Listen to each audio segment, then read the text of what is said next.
Olá, pessoal, bem-vindos novamente a este canal. Hoje teremos uma conversa muito interessante sobre o livro A Filosofia Presente na Obra de Guilherme de Sá. Vamos compreender hoje, afinal, por que Guilherme é tão especial, tão interessante, aquém, é claro, de seu vocal inconfundível, incontestavelmente, um grande cantor, um grande artista. Aliás, um abraço, Guilherme, um abraço também para a Banda Rosa de Saron, na formação do Guilherme, que marcou profundamente minha vida na juventude. Bem, você que chegou até aqui e que de alguma forma ouviu falar do meu trabalho, muito prazer. Eu sou o Dr. Ricardo Abelha, filósofo e psicanalista, e já segue, já compartilha, já se inscreva aqui nesse canal, porque hoje nós teremos um pouco mais de tempo do que normalmente temos para falar essas questões lá no Instagram, tá bom? Então, o Guilherme, ele compõe através de uma prosa poética. Ele não faz poesia no sentido convencional, com aliterações, né, no sentido fonético, no sentido em versos, através de uma harmonia, gerando imagens ou gerando cruzamento ali de vogais, mas ele faz uma prosa poética com teor e densidade existencial, portanto, uma composição profunda, uma composição que carrega os dramas humanos. No livro, eu geralmente o relaciono num escopo como o de Tarkovsky no cinema, ou o de Dostoiévski na literatura, ou o de Rembrandt na pintura, justamente porque o Guilherme trata de elementos que são universais do sofrimento humano, mas só o faz porque experimentou e viveu e elaborou e elabora constantemente esses elementos na sua própria biografia. Então, para uma obra de arte nos impactar profundamente, ela precisa ter o aspecto da verdade. É verdade que recentemente vimos no Rosa o In Concert, que foi um espetáculo fantástico, algo realmente sem precedentes num patamar europeu. Mas me parece que o Acústico 2 ainda é superior, e eu vou explicar o motivo. Não é apenas pela voz do Guilherme, mas é pelo que o filósofo da arte Collingwood chama de clarificação. O que seria clarificação? Seria você sair do ponto de expressão, ou melhor, de demonstração emocional para expressão emocional. Então, há uma grande diferença aqui. Você pode fazer demonstração emocional numa performance absurdamente técnica, absurdamente impecável, mas você não tem nenhuma camada conceitual, né, que vai dar esse valor artístico para a apresentação, para a obra, enfim. E no Acústico 2, por exemplo, nós vimos todo o cenário é configurado dentro da atmosfera do Projeto Juno, que é uma música do Guilherme. Então nós temos ali uma espécie de imersão tridimensional dentro de uma das obras, que vai estabelecer não só o cenário, mas todo o ambiente ao qual esse espetáculo ocorre. Veja a maquiagem dos músicos, as cartolas, todo um ambiente, uma ambientação assim, um tanto quanto steampunk, né? Me remete um pouco assim a invenção de Hugo Cabret, tanto no filme, no cinema, quanto na literatura, né? Então, isso traz uma textura, uma tessitura conceitual que embala aquele produto, fazendo com que ele atinja expressão emocional. Ele sai da demonstração emocional e atinge expressão, se transformando numa obra de arte propriamente dita, São poucos artistas que conseguem fazer isso e são poucas obras que conseguem isso. Evidentemente, isso não desmerece o Rosa Sarão em nada, uma das melhores bandas do Brasil, sem sombra de dúvidas. Mas posso afirmar categoricamente que com a saída do Guilherme, ela se tornou uma banda de valor técnico incontestável, mas perdeu o seu fundamento artístico.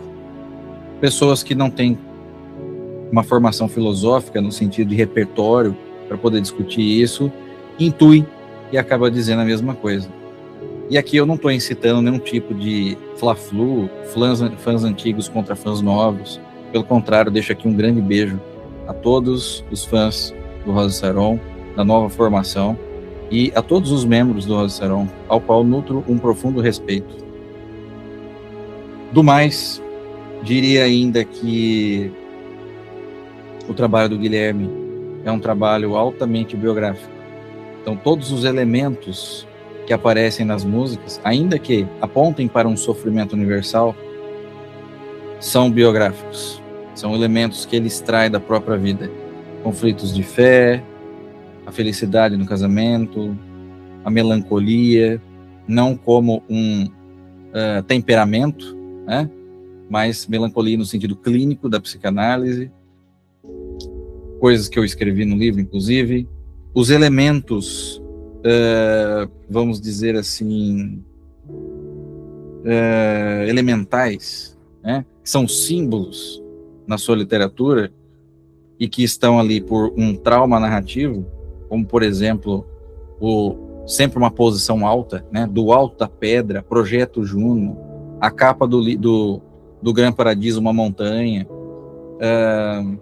na música íngreme, né? A própria ideia de um lugar alto, íngreme, e o medo de cair, esses elementos aparecem repetidas vezes nas obras de Guilherme, tal como a imagem da tempestade também, né?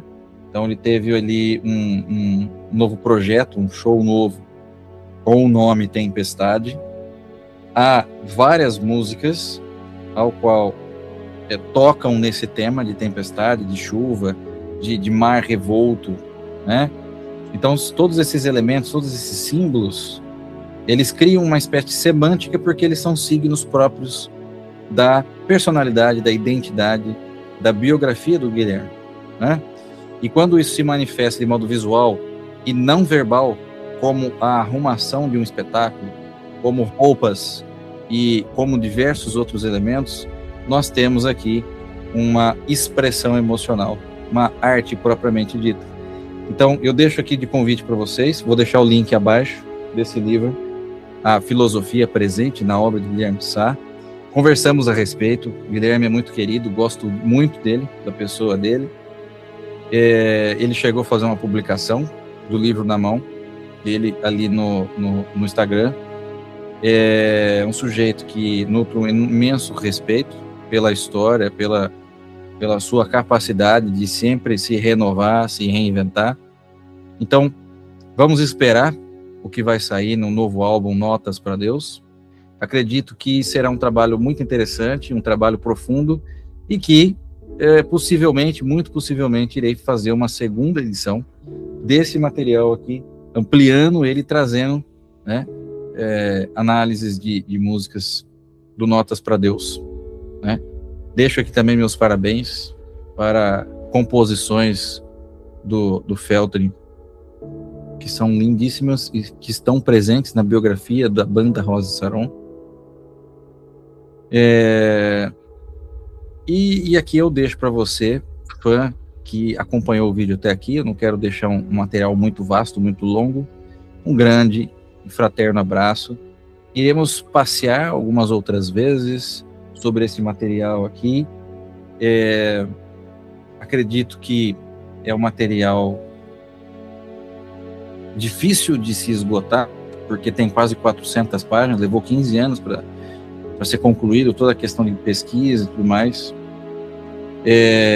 Para quem nunca ouviu um trabalho meu antes, eu tenho esse livro aqui, Memória e Pensamento, por exemplo, que saiu ainda este ano.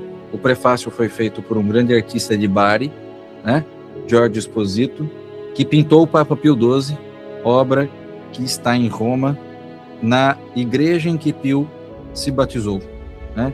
É um artista que jantou com o cardeal Burke, que tem uma grande importância na tradição europeia. Nesse mesmo livro, eu também analiso a obra e a biografia da Verônica Brigdenschenko, que é uma artista ucraniana. Esse trabalho vai colaborar com o livro da fundação dela, para reconstruir Kharkiv, que ainda está em guerra com a Rússia, e diversos outros artistas. Deixo de recomendação também para vocês, mas possivelmente leiam o quanto antes a filosofia presente na obra de Guilherme de Sá. E para finalizar com chave de ouro, esse livro analisa 20 músicas de Guilherme e, sobretudo, os 2 livros dele, Entre Bardos e Druidas e Siracusa, tá bom? Então é um livro que possivelmente vai enriquecer muito a sua capacidade de compreender as letras de Guilherme e que ainda traz um brinde que é um dicionário de Sá. Vamos dizer assim que o Guilherme tem um costume peculiar de inventar palavras ou expressões ou ressignificar palavras. Então eu fiz questão de definir filosoficamente o significado dessas palavras, dessas expressões aqui neste livro, tá bom? Para você acompanhar. Há um capítulo inteiro destrinchando o que significa arte dentro da tradição grega, dentro de Platão e Aristóteles, né? Qual o significado da tradição a respeito do que é arte. E também vocês verão textos a respeito de Freud sobre arte, né? O último capítulo é um capítulo interessante, chamado Ars Longa Vita Brevis, evocando Hipócrates, a respeito de uma viagem à Romênia, que explora toda essa questão em profundidade, uma profundidade espiritual. Então, deixo aqui um grande abraço. Guilherme não só é um grande cantor, mas eu quero deixar bem enfatizado, Guilherme de Sá é um grande poeta, talvez um dos maiores poetas da nossa geração, dentro do escopo cristão. Um grande abraço, nos vemos no próximo vídeo.